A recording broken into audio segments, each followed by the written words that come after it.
I finally had some time and energy today, so we are going to update the log. I'm right next to my cat, so you might hear her. I make no apologies for her. But yeah, so I left off with having done a reading for myself and getting that I needed to do cord cutting.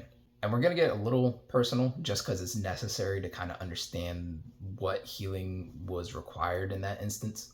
So for the actual reading itself, when I did the reading, one of the questions I had asked was, what is in my blind spot? Because one of the scars pertained to an issue I had with a demon. And in that situation, there was a huge aspect to myself that I had been ignoring, and a demon was able to take advantage of that.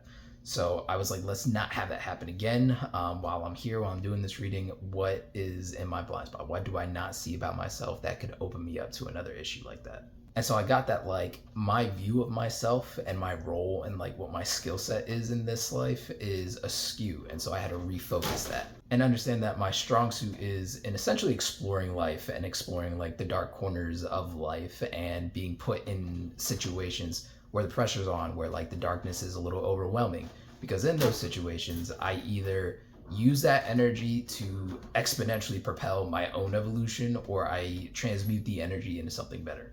So with that knowledge of my blind spot, and then with the understanding that I had to do some cord cutting, the next day when I went to work, there was a little bit of downtime, so I decided to do a cord cutting ceremony, or ritual, I guess you can call it, in that moment. So for me, I counted myself back down into my solar plexus, meditated a little bit, got comfortable, and then brought up that whole situation that the scar was dealing with. And for the most part, I healed the situation that was surrounding that. So that was very easy to cut the cord on that. And then after that, I moved on to the cut. And now the cut was dealing with a limited belief I was actively holding on to.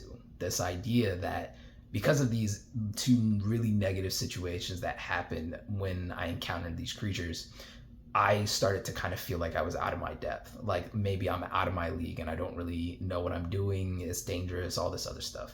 And so to overcome that belief, I thought back to the reading that I did, because the details of the reading specifically pertain to that whole situation. I was able to understand I wasn't out of my league. Like my whole entire thing is being able to be put in situations like the one I dealt with that creature, and being able to come out on the other end a better person for it, or with a better situation. So understanding like the real truths around that helped me to heal that cut. And once that was healed up into a scar, I was able to finally cut the cord on that and had those both go away. So after I was done with the cord cutting like meditation, I ended it and then tuned back into my solar plexus to kind of see what I was working with. And I saw both of the scars fade away. And so I just had a very clean space in my solar plexus. And when I called the energy back up again, and I guess since I had already started calling up the energy, it was already there. So I was able to just increase the flow and bring it in without like a whole ceremony or ritual around it. So when I brought that energy back in, I saw it completely fill up the space again. And then I saw this kind of like evolution of the space a little bit. Like around the outside, I saw this double outline of a star, like a 5-pointed star. And then I saw it kind of expand into 10 points. Which I thought was really fascinating, because like I've seen certain sources before talk about the solar plexus chakra and talk about it having like 10 petals or points or like spokes, you could call it. So that was really interesting to see. What was not interesting to experience was the immense amount of fatigue I had right after doing that, because I still had another like 3 hours of work left. Meanwhile, I'm sitting there completely wiped out. I totally forgot just how draining cord cutting is, because I haven't done it in a hot minute. So yeah, if you're gonna actually do like a cord cutting ritual or that kind of thing, just understand it might be real exhausting and it might totally wipe you out. So be careful where you're actually doing that. But yeah, so that was session 5B and like the results of that.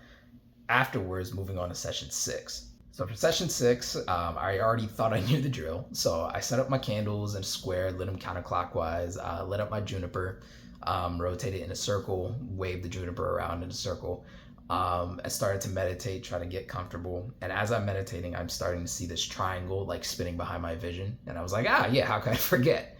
So I put down the energetic triangle, span it clockwise. So once I was comfortable with my setup, I counted myself back down to my chakras. And I try to bring the energy up into my heart chakra. Now, before it even got there, I started to feel sad. Like, I felt like I was on the verge of tears. So part of me was like, uh-oh. But I was like, we're here, we're gonna see what's gonna happen. So I brought the energy into my heart space, and once I was standing in there, it felt tight. Like the space itself felt a little cramped. And for me, that wasn't a good sign. But what was even worse was that once I got the Kundalini to start creeping in, that don't sound like the right word. Once I got that Kundalini energy to start streaming in, it lost all momentum. Like it just froze. It stopped moving and just sat a little bit like part way into my heart chakra. So I was like, well, shit. Let me pause this and let me see what the issue is here. So I paused that whole meditation and I switched the construct back to being a rune construct. And I saw my heart chakra, because usually when I envision my heart chakra, it shows up kind of like a green serpent.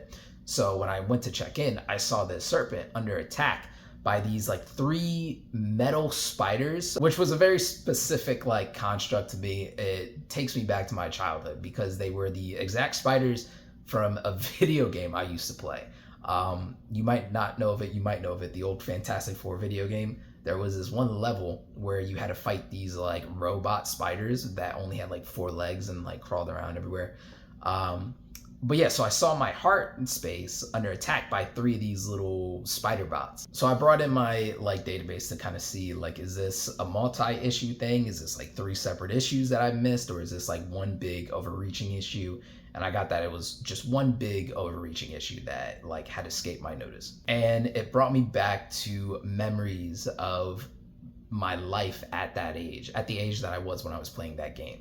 And it showed me the many issues that I was having at the time and the many situations going on in my life at the time that left me with this one singular like limiting belief, this question that I had started asking at that age, which was, what is wrong with me? And I saw that question kind of blossom into, what am I doing wrong? Why am I bad? Those kind of like limiting beliefs, which ended up causing a lot of stuff that I have since worked through, but I didn't realize all that tied back to this being like the root of the whole issue. So yeah, like my database was telling me that the child I was at that time couldn't even comprehend that the issue was all the people around me and not myself.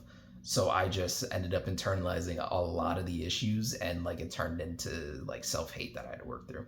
But yeah, so I connected with that version of me, and I gave him like the kid me what I needed to hear and the things that I needed in that moment.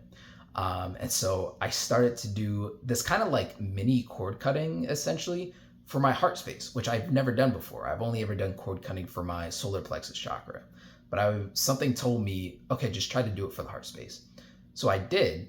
I envisioned the me that I was at that age, but I didn't necessarily want to cut ties with me. So what I ended up seeing was I saw me, and then I saw this limiting belief attached to that version of me, this idea that something is wrong with me. And when I did the cord cutting, I was able to separate that idea from that version of me. And so I cut the idea away and let that like disintegrate. And then I brought that child version of me in close so that I could like essentially, I guess, integrate it. And once I did that, I saw like the spiders and that heart space all like explode. And then I didn't even switch the construct. I just started seeing the Kundalini energy coming into that room space and start circling it again. And it eventually just wrapped around the whole space and completely filled it up. But yeah, needless to say, there was a lot of crying, a lot of tears. That was a very emotional meditation for me. But yeah, so effect-wise, the next day, I had the busiest day I have ever had at work. Like the amount of work that I actually had to do, the workload and like how people were acting normally would have made me so upset. But in the whole situation, I was like oddly calm and very much at peace. Like it was raining. I was like dealing with people that are irate. Like it was extremely busy. I didn't have a moment rest for 12 hours straight. I was chilling. My internal peace has never felt so strong.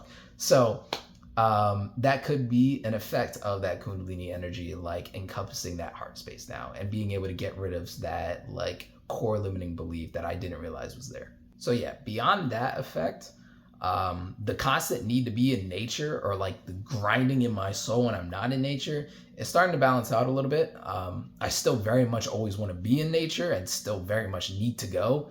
But like when I'm at work, I don't feel like I'm completely dying inside. So that's been nice. Beyond that, I can't really think of anything real noteworthy to speak on effect wise of the process. Um, there's also so much going on right now. I might be missing something. But if I remember, I will definitely let you know. Stay tuned for session 7.